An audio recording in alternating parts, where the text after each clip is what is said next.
하나님을 사랑하시면 우리 다 같이 아멘 하시기 바랍니다. 네. 오늘은 크리스마스가 들어있는 이 대강절 달을 맞이해서 왜 하나님께서 가장 낮고 천한 목동들을 선택해서 당신의 아들의 탄생 소식을 먼저 듣게 하셨습니까? 라고 하는 질문을 생각해 보므로 은혜 받기를 주님의 이름으로 축원합니다. 유대 나라에서 목축업은 옛날 우리나라에서 백정과 같은 천한 직업이었으며 매년 성전에서 25만 마리의 양들을 희생제물로 잡는 일을 했습니다. 목동은 깨끗하지 못할 양을 다루고 목욕도 제대로 하지 않고 옷도 자주 갈아입지 않으므로 대단히 비위생적이라고 하는 것입니다. 그러므로 부모들은 자신들의 신생아들에게 접근하는 것을 원치 않았습니다. 그럼에도 불구하고 왜 하나님께서 이렇게 낮고 천한 목동들이 가장 먼저 아기 예수님을 방문할 수 있는 특권을 주셨습니까? 가브리엘 천사가 그 시간에 깨어나 있는 사람들을 찾을 수가 없어서입니까? 아닙니다. 성경을 보면 예수님께서 탄생하셨을 때 목동들을 처음으로 그리고 그 다음으로 동방박사들이 아기 예수님을 예배하기 위해서 방문하신 것을 기록한 것을 우리는 볼 수가 있습니다. 거기에는 대단히 깊은 의미가 있습니다. 이는 지위가 높은 사람이나 낮은 사람이나 부한 자나 가난한 자나 유대인과 이방인, 유식한 사람들과 무식한 사람들 모두가 다 올 수 있다는 것을 허락하신 것이라는 사실을 우리는 깨달아야 된다라고 하는 것입니다. 그런데 누가복음 2장 10절을 보면 천사가 가장 천한 목자들에게 뭐라고 말씀했습니까? 무서워하지 말라. 보라 내가 온 백성에게 미칠 큰 기쁨의 좋은 소식을 너희에게 전하노라. 아멘. 이 말씀은 예수 그리스도께서 21세기를 살아가는 우리에게도 주신 말씀이라고 믿습니다. 우리 주님께서 우리에게 주시는 말씀은 즉흥적인 재미나 변화무쌍한 행복이 아니라고 하는 것입니다. 변함없이 계속되는 내면적 기쁨이라고 하는 것입니다. 그런데 문제는 우리들의 마음속 깊은 곳에 있어야 될 이 영원한 내적 만족을 우리가 잊고 살아가고 있다고 하는 현실이라고 하는 것입니다. 사랑하는 성도 여러분, 오늘 설교 본론의 첫째로 천사가 목동들에게 나타나자마자 한밤중의 적막함이 기쁨과 흥분으로 변한 기이한 일을 생각해 보겠습니다. 우리 다 같이 누가복음 2장 10절을 읽어보겠습니다. 시작. 천사가 이르되 무서워하지 말라. 보라 내가 온 백성에게 미칠 큰 기쁨의 좋은 소식을 너희에게 전하노라. 아멘. 아멘이죠. 예. 여러분 이 세상에서 가장 재미없는 지루한 직업이 무엇인지 아십니까? 어셈블리 라인에서 매일 똑같은 일을 계속하는 일입니까? 저는 처음 미국 유학 가서 계속 돌아가는 컨베이 벨트 위에다가 빈 콜라병 박스를 올려놓는 노동을 했는데 쉽다고 생각하고 했는데 너무 힘이 들어서 겨우 3일 하고 포기한 경험이 있습니다. 야간 경비원은 쉽습니까? 그런데 목자들의 삶은 대단히 지루하고 몸이 건조한 직업이라고 하는 것입니다. 낮에는 양들을 푸른 초장으로 내어놓고 풀을 뜯게 하고 밤에는 양들을 우리 안에 집어넣고 쉬게 하고 잠을 재웁니다. 목자들은 가끔 양을 돌보거나 양을 팔러 가거나 사료를 사려고 시장에 가는 일을 제외하고는 똑같은 일을 반복을 한다라고 하는 것입니다. 저는 한국에서는 요즘에 보지 못했지만 미국 가서 가끔 서커스를 본 일이 있는데 서커스를 보아도 양이 불타는 굴렁쇠를 뛰어넘는 것을, 주인이 공을 던지면 양이 뛰어가서 물어오는 것을, 그리고 주인이 먹이를 주면 뛰어가서 받아 먹으며 주인의 손을 핥고 꼬리를 흔들며 주인의 손을 핥는 그런 양을 본 적은 없다라고 하는 것입니다. 이와 같이 양은 대단히 못나고 멍청한 동물들입니다. 목자들은 주로 밤에 양을 지킵니다. 양들은 잠들어 있습니다. 매일매일 그리고 매년 쳇바퀴 돌듯 똑같은 일을 하고 살고 있다고 하는 것입니다. 그런데 한번 생각해 보세요. 그런 가운데 순간적으로 하늘에서 강한 빛이 비추는 엄청난 사건인 주의 천사가 나타나고 주님의 영광을 나타냅니다. 이 엄청난 사건은 목동들을 놀라게 하고 두렵게 하기에 충분했을 것이라고 생각을 할 수가 있는 것입니다. 제가 미국에서 박사학위를 마치기 위해서 한밤중에 서재에서 논문을 정리하고 있었는데 제 아내도 우리 성우와 혜리도 모두 깊은 잠이 들어있을 그 시간에 갑자기 우리 아파트 내실에서 불이 비춰지기 시작을 했습니다. 그래서 이상하다고 생각했는데 조금 있다가 더 밝고 환한 빛이 제 얼굴에 비춰졌습니다. 그래서 저는 너무나 놀라서 분명히 이것은 강도다. 1급 강도, 그것도 살인 강도다 라고 생각을 하고 옆에 있는 테니스 라켓을 집어 들었던 적이 있습니다. 그런데 그 스파이더맨이 들어오면서 손 들어! 그래서 놀라서 손을 번쩍 들면서 스파이더맨을 보니까 아뿔싸 그놈이 바로 내 아들 성호였습니다. 예. 아들 성호가 스파이더맨 흉내를 내고 싶어서 밤늦게까지 자지 않고 기다리고 있다가 거실에서 한밤중에 이 연극을 연출했다는 것입니다. 성호라는 것을 알고 안심은 했지만 놀란 가슴을 달래느라고 밤을 거의 새운 적이 있었습니다. 저는 그날 밤 그 일을 생각하면서 오늘 들판에 있는 목자들이 갑자기 하늘로부터 밝은 빛이 비추고 천사들이 나타날 때 얼마나 놀랐을까라고 하는 것을 생각해 본 적이 있습니다. 가슴이 뛰었을 것이고 무릎이 부들부들 떨렸을 것이고 그리고 벌어진 입이 다물어지지 않았을 것이다 라고 생각을 했습니다.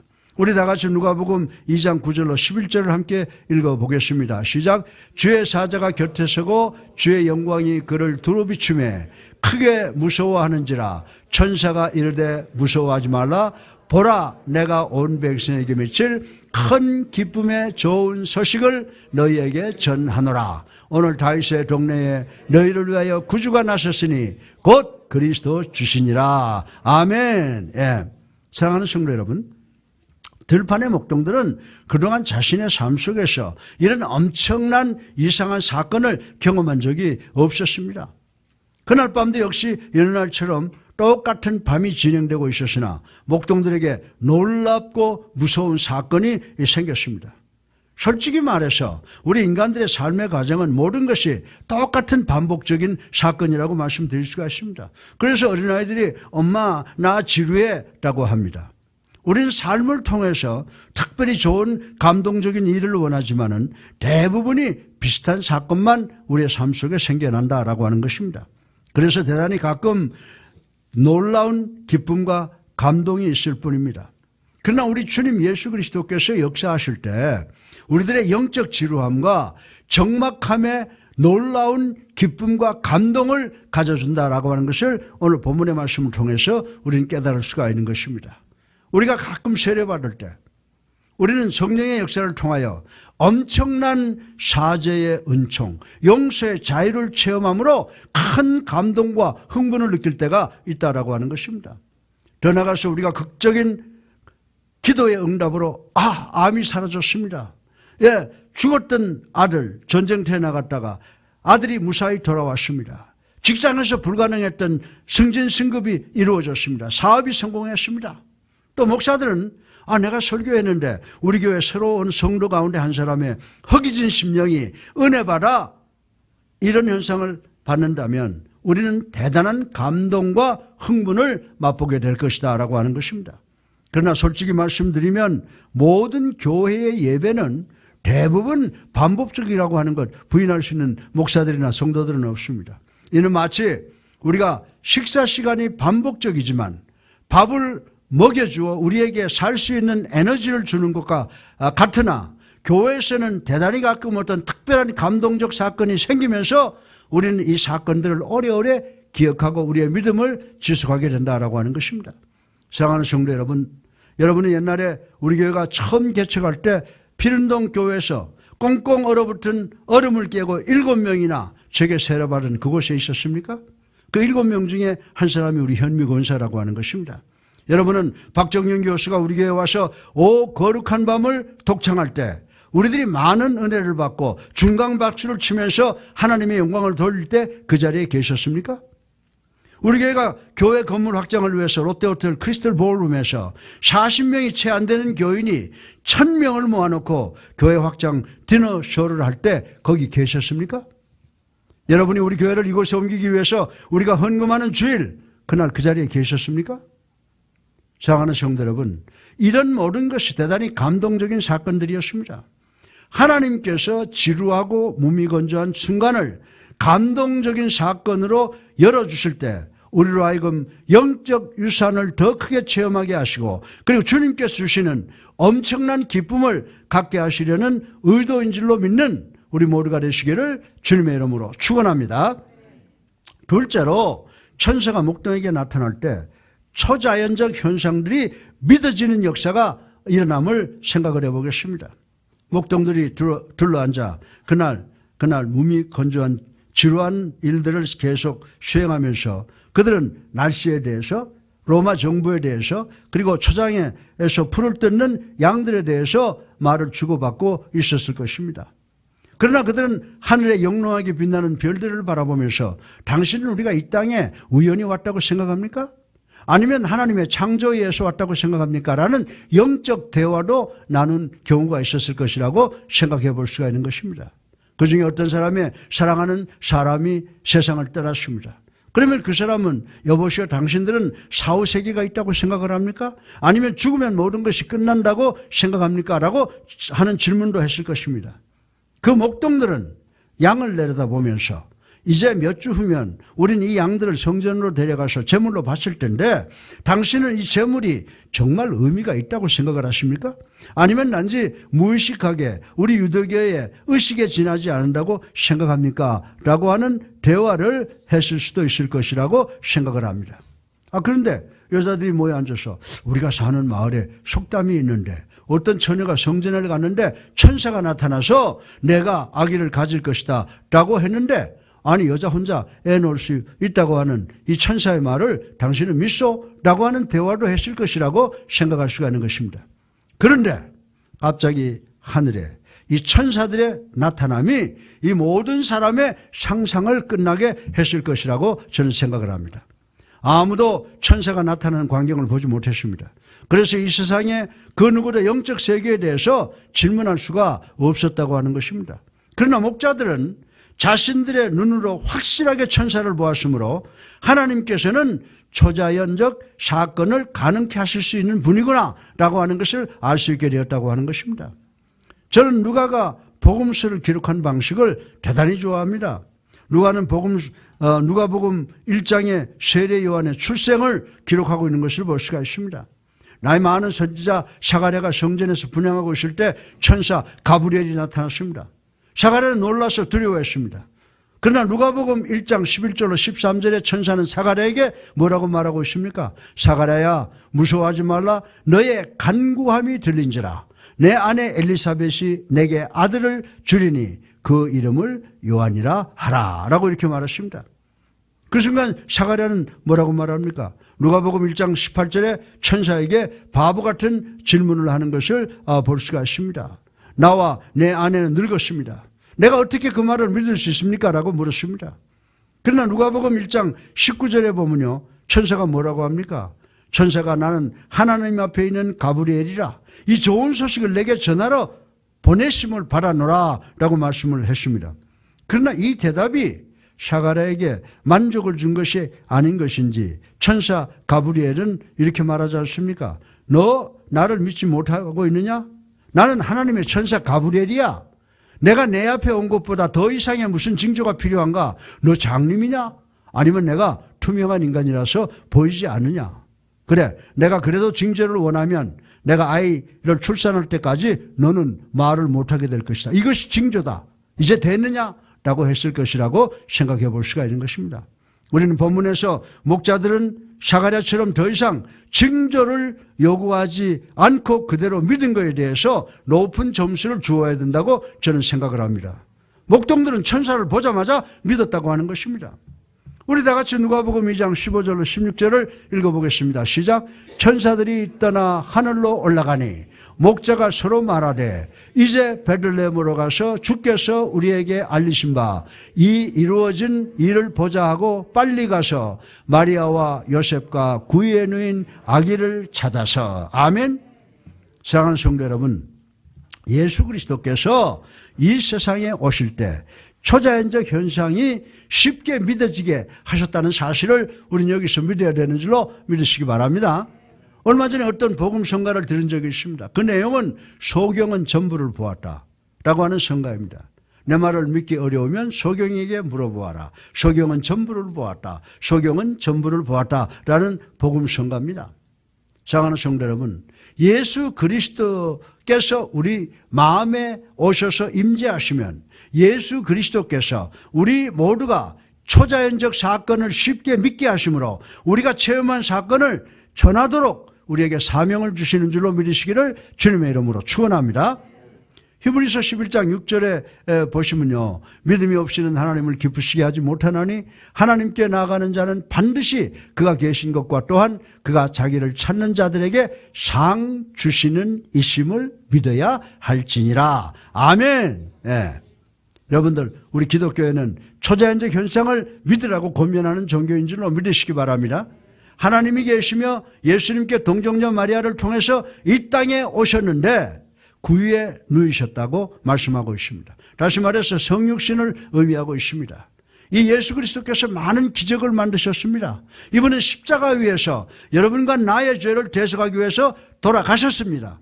부활하셨습니다. 우리가 들판의 목자들처럼 천사를 본 적이 없다고 해도 우리가 마음속에 예수 그리스도의 영이신 성령께서 오시면 우리도 초자연적 현상을 믿게 되는 줄로 믿으시기 바랍니다.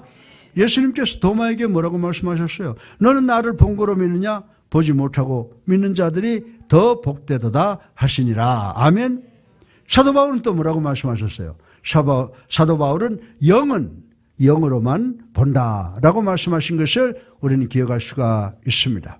그러나 성령님께서 여러분의 마음에 좌정하시면 여러분도 저도 초자연적 사건을 보고 믿기 시작한다는 사실을 믿는 우리 모두가 되시기를 주님의 이름으로 축원합니다. 여러분이 아기 예수의 육신을 보지 않고도 하나님의 기적을 보게 됩니다. 여러분이 치료가 불가능한 질병이 치료된 것을 보고 의학의 힘이라고 보지 않고 기도에 대한 하나님의 응답이라고 보고 믿게 되는 줄로 믿으시기 바랍니다. 여러분은 성경을 볼 때 고대 문서에 기록된 문학으로 보지 않고 하나님의 말씀으로 봅니다. 여러분 어떤 사람의 삶이 극적으로 변화되는 것을 보게 됩니다. 그러면 여러분은 성령의 구속의 능력을 보게 되고 초자연적 사건을 전하게 된다라고 하는 것은 우리가 쉽게 아는 것입니다. 저는 지난 주간에 어떤 여인으로부터 편지 한 장을 받게 되었습니다. 그 부인은 저는 목사님의 CTS 방송 설교를 매주 화요일 아침에 시청합니다. 제가 처음 목사님의 방송 설교를 시청할 때는 하나님을 몰랐기 때문에 내 마음이 불신앙으로 팽배해 있었습니다. 그러나 이제는 아닙니다. 하나님을 모를 때 저는 대단히 나쁜 사람이었습니다. 나는 우리 아버지를 증오했습니다.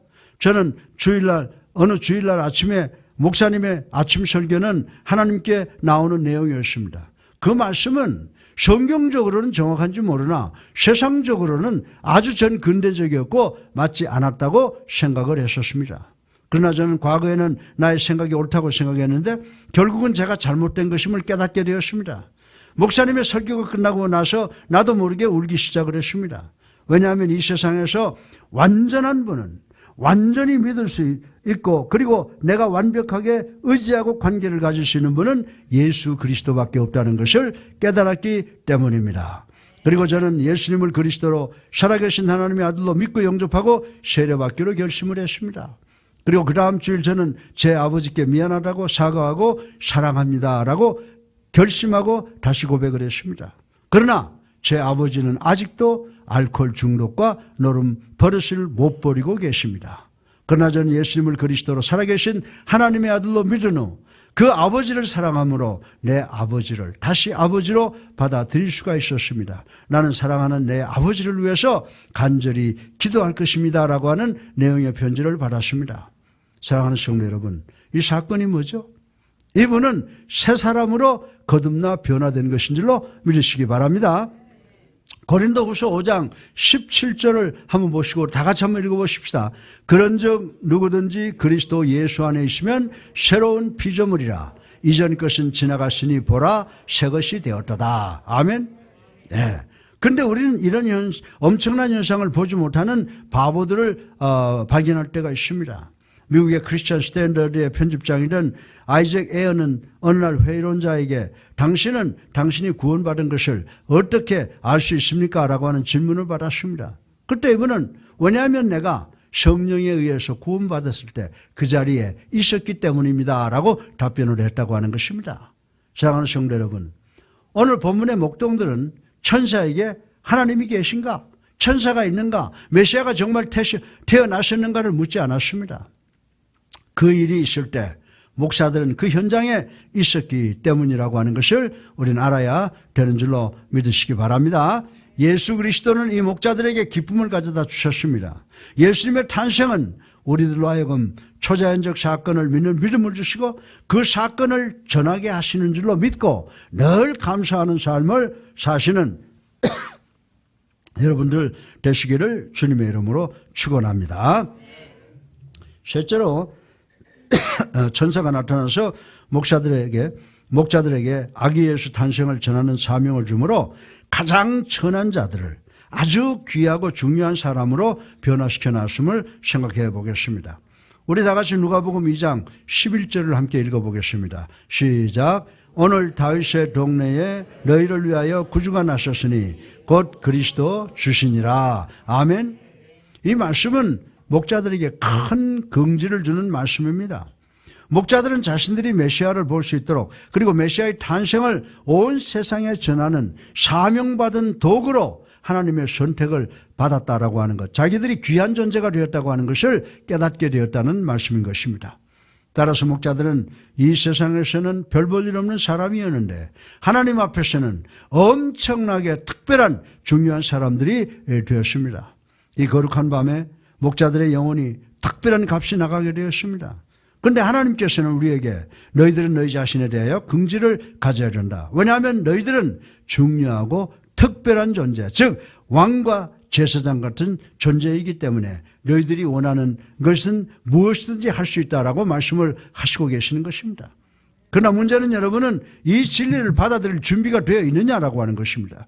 여러분은 언젠가 세상과 분리된다는 사실에 대해서 관심을 갖고 있으나 이 사실도 진리라고 하는 것입니다. 우리는 이 우주와 비교해서 한 점에 지나지 않는 이 지구상에 거의 80억이 되는 인구가 살아가고 있다고 하는 것을 잘 알고 있습니다. 여러분은 80세에서 90세를 살다가 세상과 분리되어 흙으로 돌아간다라고 하는 것을 다 동일하게 예상을 하고 있습니다. 그럼에도 불구하고 80억 인구 중 작은 수의 사람만이 흙으로 돌아갈 것을 확실히 믿는다라고 하는 것입니다. 여러분이 죽으면 여러분을 사랑하는 사람들이 여러분의 무덤 앞에 둘러서서 통곡을 합니다. 그러나 여러분의 장례식을 끝내고 얼마 지나면 여러분의 형제들은 집에 모여서 짜장면을 시켜 먹으면서 희낙낙하면서 여러분을 잊게 될 것입니다. 이것이 진리라고 하는 것입니다. 몇 년이 지나고 나면 아무도 여러분의 이름을 거론하지 않습니다. 성경은 인간은 아침에 피었다가 사라지는 안개라고 지적하고 있습니다. 여러분은 100년 전에 우리가 안개를 보지 않았어? 라고 하는 말을 들어본 적이 없을 것입니다. 예수님께서 여러분에게 오실 때 여러분은 거룩한 소명을 받아 중요하고 귀한 사람으로 변화되었다는 사실을 확실하게 깨닫는 우리 모두가 되시기를 주님의 이름으로 축원합니다. 베드로전서 2장 9절 한번 우리 다 같이 읽어보십시다. 시작. 그러나 너희는 택하신 족속이요 왕같은 제사장들이요 거룩한 나라요 그의 소유된 백성이니 이는 너희를 어두운 데서 불러내어 그의 기이한 빛에 들어가게 하시니의 아름다운 덕을 선포하게 하려 하심이라. 아멘이죠. 여러분들 누구예요? 그리스도 안에서 왕이죠. 또 누구예요? 제사장이죠. 예, 내가 왕이다라고 한다고 해서 그 이단 아니에요. 예, 내가 제사장이다 이단 아니에요. 우리가 그리스도 안에서 왕과 같은 제사장 같은 사람이 되었다는 귀한 사람이 되었다는 말씀인 줄로 믿으시기 바랍니다. 여러분들 2005년 11월 10일에 영국의 국립경매소에서 어떤 금리빨 뺀 것이 22,600불의 경매가 되었답니다. 아무리 금리빨이라고 해도 빼놓으면 아무 가치가 없습니다. 그런데 이 세상에 어떤 미친 사람이 누런 오래된 이빨을 22,600불을 주고 비싸게 사겠습니까? 근데 놀라지 마십시오. 이 금이빨은 1819년에 나폴레옹 황제가 세인트 헬레나 섬에 유배되어 있을 때 발치한 이빨이라는 것이 밝혀졌기 때문이라고 하는 것입니다. 사랑하는 성도 여러분, 여러분이 예수님께 나오면 여러분이 높고 거룩한 예수 그리스도의 지체가 된다는 사실을 분명하게 깨닫는 우리가 되기를 주님의 이름으로 축원합니다. 성경은 여러분을 택하신 족속이요 왕같은 제사장이라고 명령해 주셨다고 하는 것입니다. 그 다음에 여러분은 영원한 중요성과 귀중성을 갖고 있습니다. 왜냐하면 여러분 개인 때문이 아니라 여러분이 우주 만물의 왕이신 창조주이신 예수님께 연결되어 있기 때문인 줄로 믿으시기를 주님의 이름으로 축원합니다. 본문의 이 목자들은 하나님에 의해서 선택되었습니다. 이들은 가서 아기를 보자라고 합니다. 이 목자들이 아기를 보자 자기들이 본 이 아기에 관한 스토리를 전하기 시작을 했습니다. 천사가 우리에게 나타났습니다. 우린 메시아를 보았습니다. 그분은 마국간 구유에 계셨습니다. 다른 사람들이 말하는 건 다 조작된 것입니다 라고 이야기를 합니다. 이 사실은 놀라운 사건입니다. 왜냐하면 목자들은 무식하고 달변가가 아닙니다. 지적 엘리트가 아닙니다. 그러나 그들은 자신들의 두 눈으로 하나님께서 인간의 모습으로 오신 기적을 보았습니다. 그들의 눈으로 본 사실이 그들로 하여금 그 사실을 믿도록 동기를 주는 계기가 되었다라고 하는 것입니다. 그리고 또 전하는 계기가 되었다라고 하는 것입니다. 오래전에 영국의 어느 유명한 영문학자가 무디 목사의 설교를 듣게 되었습니다. 이 무디 목사는 영국 여왕의 회개를 강력하게 촉구했습니다. 이 영문학자는 무디 목사의 설교를 듣고 자기 목사님에게 목사님 나는 화이트 무디 목사의 설교를 들었는데 그 목사님의 설교 중에 영문법이 형편이 없었습니다 라고 비난을 했습니다. 그러나 그 말을 들은 목사님은 난 하나님께서 문법적으로 틀린 말씀을 하시는 목사님의 말씀을 듣고 믿는 사람이 스폴전 목사의 정확한 영문법적 설교를 듣고 회개하고 믿는 사람보다 더 많게 역사하시는 것을 보았어 라고 대답을 했다고 하는 것입니다. 본문의 이 목자들은 특별한 것을 보았습니다. 목자들이 전하는 중요한 메시지는 목자들로 하여금 하나님 앞에서 중요한 존재가 되게 했다라고 하는 것입니다. 사랑하는 성도 여러분, 우리도 하나님께서 주신 성탄의 소식을 온 세상에 전함으로 하나님 앞에서 가장 중요하고 귀한 존재로 변했다고 하는 것을 믿는 우리 모두가 되시기를 주님의 이름으로 축원합니다. 넷째로 마지막으로 천사들이 목자들에게 나타나고 큰 기쁨을 주신 것을 통해서 우리 주님께서 여러분과 저에게도 목자에게 주셨던 것처럼 대단히 중요한 사명을 주셨다는 것을 생각해 보겠습니다. 누가복음 2장 10절 하반절에 천사가 보라 내가 온 세상에 비칠 큰 기쁨에 좋은 소식을 너희에게 전하노라 라고 말씀했습니다. 자, 그러면 우리 다 같이 마가복음 16장 16절을 한번 읽어보겠습니다. 시작. 믿고 세례를 받는 사람은 구원을 얻을 것이요 믿지 않는 사람은 정죄를 받으리라. 아멘. 이 말씀이 여러분과 저에게 주어진 이 세상에서 가장 중요한 사명인 줄로 믿으시기 바랍니다. 따라서 가난한 사람들이 여러분을 필요로 합니다. 돈 많은 사람이 여러분을 필요로 합니다. 상처받은 사람이 여러분을 필요로 합니다. 잃어버린 자들이 여러분을 필요로 합니다. 더 나아가서 하나님의 나라가 여러분들을 필요로 하다라고 하는 것입니다. 이 세상에서 많은 사람들의 영원한 운명이 여러분의 신실한 사명 수행에 달려있다는 사실을 깨닫는 우리 모두가 되시기를 주님의 이름으로 축원합니다. 그러나 저는 세상이 그 생명의 메시지를 파괴하려고 시도하는 것을 압니다. 그리고 그들은 크리스마스 축제까지 이 세상에서 제외시키려 하고 있는 것을 압니다. 학교에서 크리스마스 캐롤을 부르지 말라.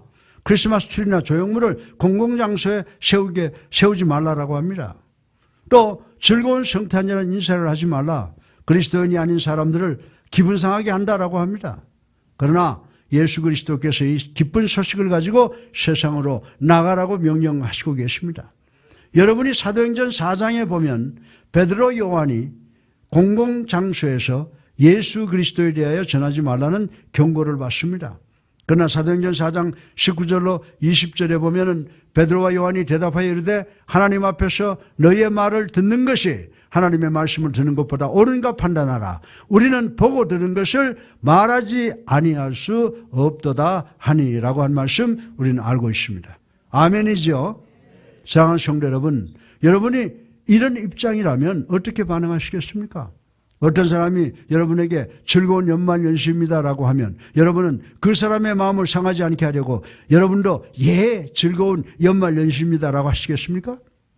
그러나 여러 성도님들은 사람들이 즐거운 연말연시입니다라고 하면 감사합니다, 즐거운 성탄이 되시기를 축원합니다라고 부드럽게 반응하시는 우리 모두가 되시기를 주님의 이름으로 축원합니다.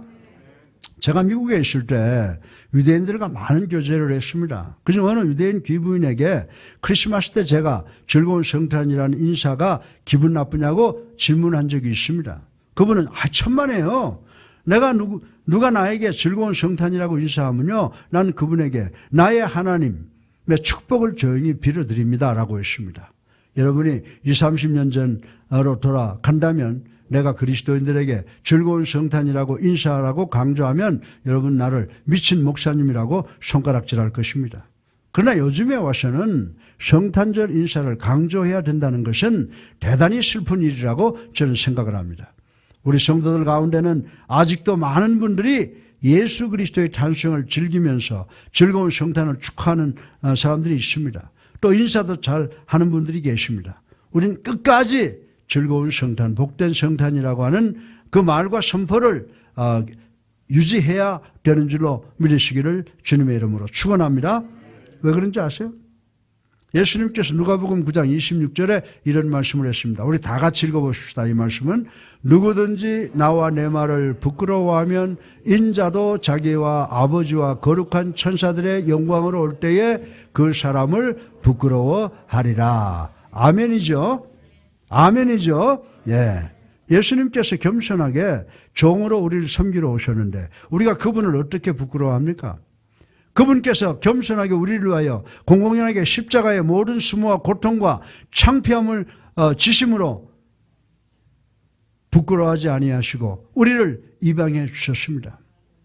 목자들이 이 아기 예수님을 볼 때 우리들이 이 아기에 대해서 들은 모든 것을 전하지 않을 수가 없었습니다. 그리고 20절에 뭐라고 말했습니까? 목자들은 자기들에게 이르렀던 바와 같이 듣고 본 그 모든 것으로 인하여 하나님께 영광을 돌리고 찬송하며 돌아가니라. 아멘. 예. 목자들은 자신의 일터로 돌아갔습니다. 그들은 부자가 되지 않았습니다. 그들은 지위가 달라지지 않았습니다. 그들은 어제와 같이 오늘도 계속해서 지루하게 양무리를 돌보아야 했습니다. 그러나 목자들은 과거와는 다른 사람이 되었습니다. 그들은 다시는 천사를 보지 못했을 것입니다. 그러나 그들은 구세주를 소유함으로 새로운 정체성, 사명받은 자신에 대하여 중요성을 깨닫는 축복을 얻게 되었다고 하는 것을 우리는 깨달아야 되는 줄로 믿으시기 바랍니다. 여러분이 예수님을 구세주로 살아계신 하나님의 아들로 믿고 영접하고 세례받으면 여러분은 영원히 존귀한 존재가 될 줄 믿으시기 바랍니다.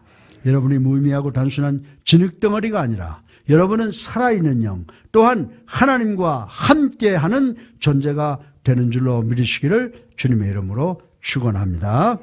로마서 8장 16절, 17절 우리 다 같이 한번 읽어보겠습니다. 시작. 성령이 친히 우리의 영과 더불어 우리가 하나님의 자녀인 것을 증언하시나니 자녀이면 또한 상속자 곧 하나님의 상속자요 그리스도와 함께한 상속자니 우리가 그와 함께 영광을 받기 위하여 고난도 함께 받아야 할 것이니라. 아멘. 아멘이죠. 예, 우리가 말씀을 바로 이해해야 돼요.